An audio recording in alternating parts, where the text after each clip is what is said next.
மா எழுத்தில் ஆரம்பிக்கக்கூடியவர்களுக்கு பிரச்சனைகள் அதிகமாக இருக்கும். வே எழுத்தில் ஆரம்பிக்கக்கூடியவர்களுக்கு பிரச்சனை அதிகமாக இருக்கும். ASRQ அதே போல் பார்த்தீங்கன்னா 6ல் இந்த மாதிரி ஆரம்பிக்கக்கூடிய எழுத்துக்களுக்கு பிரச்சனைகள் அதிகமாக வரக்கூடிய வாய்ப்புகள் உண்டு. உங்களை நிறைய சோதிக்கும். பணியில் நம்பிக்கை குறைவு, அடுத்தவனை நம்ப மாட்டீங்க, நானே இறங்கி செஞ்சுட்டு போயிடா உன்னை நம்பினத்துக்கு அப்படிங்கிற மாதிரி இருக்கும்.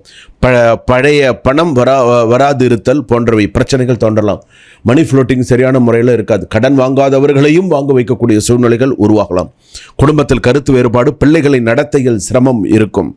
தம்பதியிடையே மிஸ் அண்டர்ஸ்டாண்டிங்ஸ் ஏற்படும் சாத்தியம் உண்டு. இரண்டாவது திருமண வாழ்க்கை கொண்டவர்களுக்கு மீண்டும் சொத்து விஷயத்தில் பிரச்சனைகள், முதல் கணவர் மூலமாக பிரச்சனைகள், இந்த மாதிரியான பிரச்சனைகள் மீண்டும் தோன்றலாம். திருமண வாழ்க்கை கொண்டவர்களுக்கு பழைய பிரச்சனைகளை மீண்டும் எழலாம்.